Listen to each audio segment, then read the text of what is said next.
Bon les gars, vous êtes sur la chaîne de Sam et Romain, c'est le deuxième épisode du fil rouge. Là si on se retrouve chez moi et pas chez Sam, c'est parce que pour la première fois de l'histoire de la chaîne, on tourne le matin. Il est 9h, ça va, on est samedi. Euh, et je pense que Sam il va avoir une énorme tête dans le cul. Donc c'est parti, on se retrouve chez Sam. Bonjour. Ouais, ça va. Non ça va pas. Non, j'en ai rien à foutre que t'as attendu plusieurs heures avant de rentrer. D'accord, t'es arrivé une demi-heure à la bourre. On avait dit 9h. On avait dit carrément 9h. Et moi j'étais réveillé à 9h. Ah moi aussi. Enfin, à 8h50. Après, je t'avoue, j'étais très content que tu sois pas là à 9h. Voilà, donc voilà. Mais j'ai été réveillé. On a mis quoi comme adresse mail sur encore sam.e.romain.media@gmail.com. Ouais parce qu'on a mis média quoi. Ouais, ça fait tellement chier ce putain de média. C'est pas comme si on écrivait tous les jours. C'est pas faux, mais le jour où on va devoir le donner, tu sais, pour le professionnel ou des trucs comme ça, les mecs ils nous enverront jamais de mail. Hein. Ils vont s'arrêter au premier point, ils vont dire nique sa mère, Romain. En fait, quand tu fais un copier sur ton ordinateur et que tu es sur le même wifi que ton téléphone, tu peux le coller sur ton tel. Non. Si, et l'inverse c'est vrai. Non. Si. Mais non. Mais si. C'est incroyable. Tu viens de m'apprendre un truc de ouf là, tu le sais depuis combien de temps? 3 jours. Là, il faut écrire le message. Ouais, Non, il fallait aller sur Acast. Tu te souviens, il mettait le message qu'il fallait envoyer exactement. Ah. Ça fait 6 mois quand même qu'on doit le faire. On est pas là, c'est ouf. Là, il manquait de rediriger l'ancien flux RSS vers celui-ci. Le podcast n'a pas été redirigé. Voilà, tu vois. Suivez ces étapes. Voilà, c'était ça, ces étapes. La pression de ne pas être en couple. Moi ça je peux le capter, mais c'est pas vraiment la pression de pas être en couple, c'était plus la pression d'avoir aucune fille dans ta vie, tu sais, genre le côté t'as tous tes potes autour de toi qui sortent avec des meufs et toi dans ta tête t'es le seul raté qui plaît à personne et qui est tout seul et qui le soir ne se fait pas papouiller quoi. Moi je le voyais pas comme ça. Genre je l'ai plus vu en mode la pression tu sais des parents ou des grands-parents. Ah ouais, aussi de ouf. T'as une petite copine? Non, tu vois, genre. Enfin, pourtant t'es beau comme un cœur. C'est vraiment le genre de moment où ils te font les. Moi à ton âge je pinais tout ce qui bouge, tu vois. Genre, non, ils font pas ça les grands-parents. Ok, moi non plus. Mais du coup c'est pas mal ton approche. Quand tu sens que tous tes potes ils sont en train de s'engager dans des trucs et compagnie et que toi t'es seul tout. Et que tu te dis qu'est-ce que je fais mal. Même mes potes, je les voyais avec des meufs et en couple et heureux. Et je me disais, mais pourquoi moi, il n'y a aucune meuf qui veut sortir avec moi? Et après, je me suis rendu compte qu'aussi, on n'était pas intéressé par le même genre de meuf et que moi, concrètement, j'étais intéressé par du couple, mais je cherchais pas du couple, quoi, avec les meufs. Putain, on est sur tout ça? Get, il y en a eu plus qui se sont rajoutés, là. Non. On est sur iHeartRadio. Ouais, je sais pas. La musique, bon, on m'inspire vraiment pas. Franchement, pour le coup, ça m'inspire pas vraiment non plus. Ou alors, on faudrait faire des vidéos, travailler sur la musique. Est-ce que t'aurais pas un album qui a marqué un moment de ta vie? Tu m'en as déjà parlé de ça. Un album qui a marqué un moment de ma vie. Mac Miller, Blue Side Park. Ça c'était quand j'étais jeune, mais j'avais pas conscience qu'il marquait ma vie. Mais après, un truc qui m'a vraiment tapé, mais j'étais plus vieux. C'était Les Étoiles Vagabondes. Thanks, Tricks, by the Il a way. dit ok? Il t'a dit yes? Non. Enfin, ouais, je t'ai répondu. Que ça soit toi ou moi, on écoute tout le temps de la musique. Souvent, ouais. Après, moi j'écoute beaucoup les mêmes. Hein. Ouais, mais alors, justement, ça veut dire que quelque part, il y a un truc qui s'est passé quand t'as écouté ces sons-là. Ah, frérot. Ouf. C'est surtout que genre dans la musique actuelle là, genre je retrouve pas ce que je retrouvais dans les textes avant.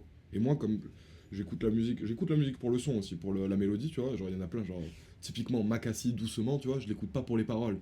Genre cette musique elle me fait délirer parce que je kiffe la mélodie, ou même il y en a d'autres dans mon téléphone comme enfin tous les délires de Jul ou etc. Je kiffe, c'est la mélodie, tu vois, c'est le côté vraiment l'énergie. Mais il y a des moments où j'ai envie qu'il y ait des mots, qu'il y ait des mecs qui posent des mots sur des choses que je pense, tu vois. Un peu comme ce qu'on essaye de faire au final dans le podcast. Même Orelsan, tu vois, sur son dernier, sur Civilisation, j'ai pas trouvé ça incroyable ce qu'il racontait. Alors peut-être que j'ai pas l'oreille pour l'entendre, mais je trouvais que c'était mieux avant. Ou alors faire un podcast, mais un podcast différent, tu vois, où dans notre discussion on en sort des interrogations et ces questions-là on va les poser dans la rue. Encore une fois, il va falloir qu'on aille dans la rue poser des questions, quoi. Il est pas du tout concentré, il m'énerve. Le rapport au temps qui passe, vieillir. J'ai l'impression qu'on en a parlé un peu. Sur Bah, plein d'épisodes en fait. Vu que toi il t'a intéressé, parce que. Enfin, c'est à voir, genre je me disais ok ça peut être intéressant Mais ça veut dire qu'il t'a inspiré? J'ai l'impression qu'on en a parlé à plein de moments dans le podcast, tu vois.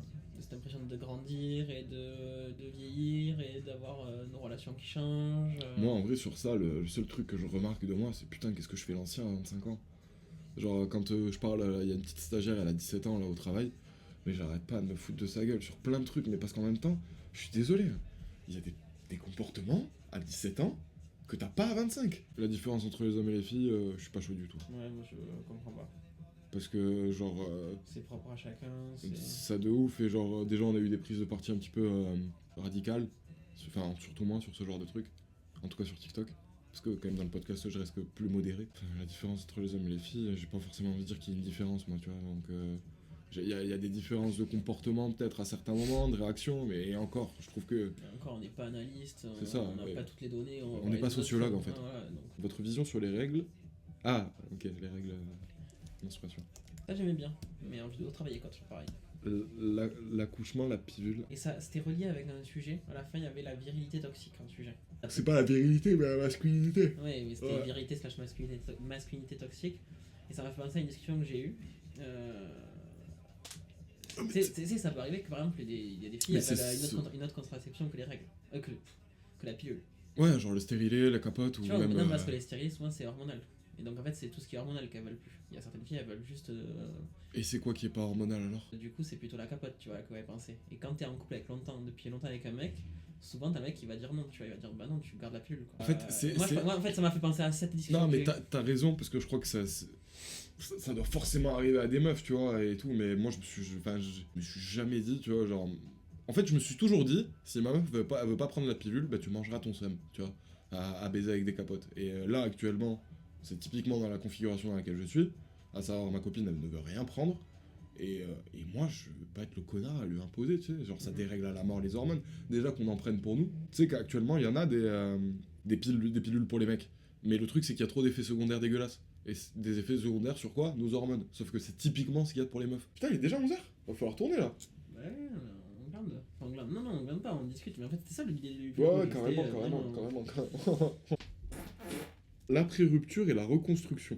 Moi, j'ai mis que la reconstruction parce qu'on avait déjà fait pour moi les ex et l'après-couple, mais on n'a pas forcément parlé de la reconstruction dans cet épisode. C'est vrai qu'on n'a pas parlé de comment on s'est remis, et on pourrait l'appeler comment se remettre de la rupture. Ou se remettre de la rupture. Non, juste se remettre de la rupture. Ouais. Parce que pas comment, parce qu'on va pas donner une méthode, tu vois, mais... Alors faire 2 points, se remettre de la rupture. Faire du sport. les relations avec la MIF, moi j'aime bien. Ouais, c'est toujours pareil. Ouais, c'est toi t'as du mal et moi ça me Bah, dérange c'est que j'ai des discussions que j'aimerais avoir que j'ai jamais eu avec mes parents encore et je me vois pas en parler en podcast et qu'ils l'apprennent en podcast. pas. Et du style. Parce que tu vois, par exemple, t'avais un sujet un plus bas, t'as la même chose, c'est les relations avec les parents quand on se rend compte des différences qu'on a avec eux. Moi, j'avais pas envie d'exprimer, de parler de ça en podcast sans en avoir Ah, mais parlé donc avec du coup tu t'es rendu compte qu'il y avait des différences avec tes parents? Ouais. Moi je me suis rendu compte qu'au contraire il y avait des similarités auxquelles j'essayais d'échapper. Mec, je suis dans un bureau 8 heures par jour. J'ai un gros mec, on a fait un bac plus 5 pour répondre à des mails. Elle est dure. Ouais, elles sont peut-être un peu froides. Quoi?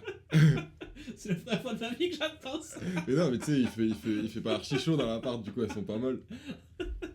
Il m'énerve. Les applications de rencontres. Ça tu l'as mis en violet. Moi, j'aimais bien la distinction, on l'a eu plusieurs fois en plus, je l'ai pas mis plusieurs fois, mais on l'a eu plusieurs fois celui-là. Les applications? Ouais. Parce que toi t'en as jamais utilisé, Ouais. et moi je les ai poncés. Parce que... Attends, il vient de m'envoyer, sauf erreur de ma part, je n'ai pas reçu l'offre d'achat. Et tu m'as dit quoi là juste après? Non mais fais ton truc. Vous voyez les gars, c'est ça la vie active. Samedi midi, regardez un homme qui travaille, vigoureusement, il a oublié la pièce jointe à tous les coups.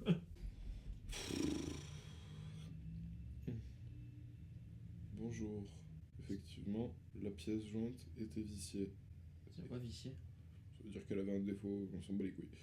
Était viciée, je vous la renvoie de suite. À la fin de ma vie, j'entends une pièce jointe viciée. Peut-être lui aussi. Envoyé. Le regard des mecs sur les filles, t'as mis en jaune. Jaune, c'est quoi? C'est le premier que je vois. Non, ça me dit rien. Ah, ok. Ah oui, Tu sais, c'est j'ai vrai. l'impression le regard. Je Le regarde regard, comme ouais. ça des fois. Je pense qu'il y a aussi un délire, genre le regard des mecs sur les filles, en mode qu'est-ce qu'on pense réellement des filles? Est-ce que les filles sont réellement... La dernière fois, je me faisais cette réflexion.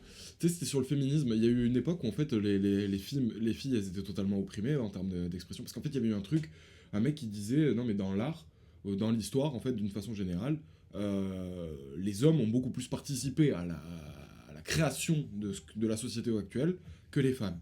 Et c'est vrai, en vrai, il y a beaucoup plus d'auteurs masculins dont on a retenu le nom, beaucoup plus d'artistes, beaucoup plus de scientifiques, d'architectes, etc.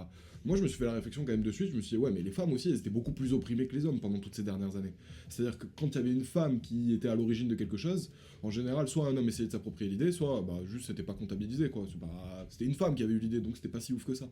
Et je pense qu'on faisait une éloge des hommes, et au contraire, à l'inverse, on repoussait la femme, on la mettait sur le côté. Donc c'est peut-être pour ça aussi qu'il y a ce lien de causalité entre, il n'y a pas beaucoup de femmes qui ont fait des choses, mais en même temps, la femme, elle n'était pas du tout respectée à l'époque, donc du coup, il y a peut-être un lien là. Et à côté de ça, je me suis dit, c'est fou, parce qu'à une époque, du coup, on était dans une société où on mettait la femme de côté, il y avait vraiment un distinguo entre l'homme et la femme, et aujourd'hui, avec le féminisme qui arrive, il y a un truc où les hommes défendent les femmes, certaines femmes, certains hommes défendent certaines femmes, et il y a un côté infantilisant.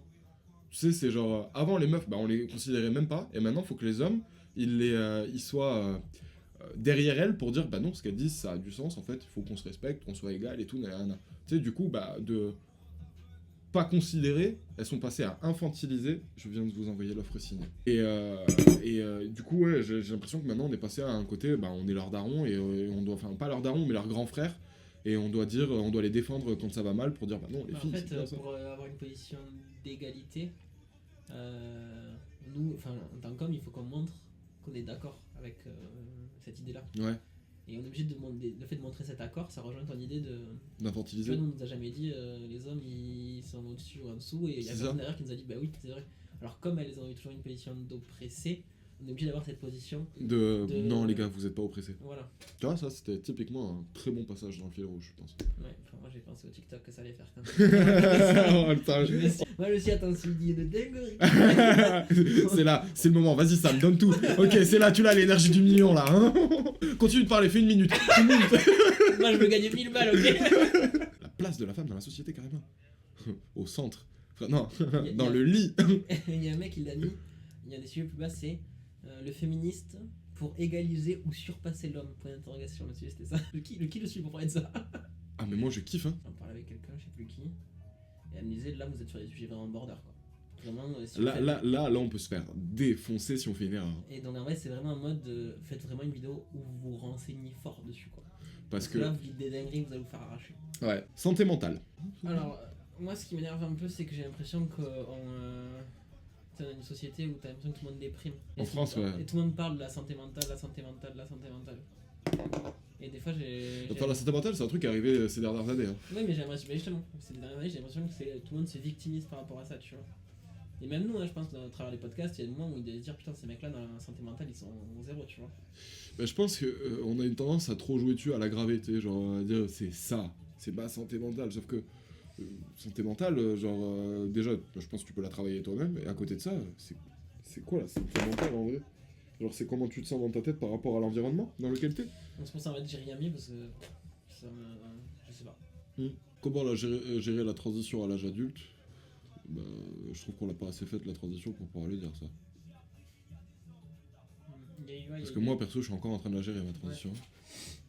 Ouais, pareil. J'ai l'impression que nous, dans cet épisode-là, on dirait bah ouais, notre transition, c'est là, on voit moins de nos potes, on fait le podcast, on est tout le temps occupé. En fait, ouais, c'est ça. Et en fait, on se mais est-ce que c'est réellement la transition? C'est-à-dire qu'on sait pas encore ce qu'on va faire l'année prochaine, donc. Ouais. Je suis pas convaincu. Bon, de toute façon, dans tous les cas, tu l'avais mis en rien. Ce que la société inculque aux petits garçons face aux petites filles. Ça, je m'en rappelle pas, gros. Solitude, on l'a fait. On a fait être seul. Bah ouais, mais dans être seul, on aborde la solitude. On distingue la solitude. Ça, c'est un épisode avec ce que j'ai fait cette année que je pourrais retourner, tu vois. Qu'on l'a fait il y a déjà. Mais de toute façon, on avait dit ça à la fin de l'épisode, on disait dans un an, on fait un point. Je crois, un truc comme ça. En tout cas, je sais pas si on l'a dit dans l'épisode, mais nous, on s'était dit qu'il y a des épisodes qu'on pourrait retourner. Relation à distance, moi je suis chaud. Toi aussi, du coup, puis visiblement, c'est en vert. Trouver une passion, addiction aux écrans. Addiction aux écrans, je suis chaud, hein, parce que quand je vois mon temps d'utilisation sur mon téléphone, je suis choqué. Hein. Je me rends compte que je suis plus à l'aise. Ça, c'est une horreur, ça, dans ma vie. Je trouve ça plus agréable de lire un livre que de regarder mon téléphone. Par contre, j'ai plus envie de regarder mon téléphone que de lire un livre. Ouais. Putain, ouais. Quand je regarde une série, je peux pas la regarder sur mon téléphone. C'est-à-dire que les 3/4 des séries que je regarde, je vais aller sur mon téléphone, sur Insta, je vais aller sur TikTok, je vais regarder nos stats, je vais envoyer des messages, je vais jouer à un jeu. Et c'est constamment je remets en arrière parce que je faisais un truc. Mais non, mais l'addiction aux écrans, ça a fait qu'on a besoin que tout aille vite en fait. Et tu l'as vu Ouais. par exemple les séries. Mais c'est ils passé- mettent un x2. Non mais déjà il y a des gens ils écoutent en x2, mais surtout on est passé des séries où il y avait 30 épisodes, Ouais. des séries de 10 épisodes. Parce qu'en ouais. fait les gens ils veulent dévorer le truc. Ouais. Ils Ouais. veulent le binge-watcher. Ouais, tu vois, ils veulent le claquer en une journée quoi. Une journée où ils sont là dans leur lit un dimanche où ils sont dans le mal, bam, une série, des épisodes, il la tombe. L'autonomie financière, on l'a pas. La peur de l'inconnu, ouais, ça me parle de ouf. Bon, on peut s'arrêter maintenant et tourner. On a quand même traité pas mal de choses là. J'avoue. Est-ce que vous auriez pas la suite la prochaine fois? Mais du coup, il faut finir l'épisode. Si tu veux, on prend avec mental, mais il faut finir l'épisode. Ouais, bon bah c'était le fil rouge. Épisode 2, À la prochaine. c'était ça, Romain. Ouais, ça. Ciao. Salut les gars.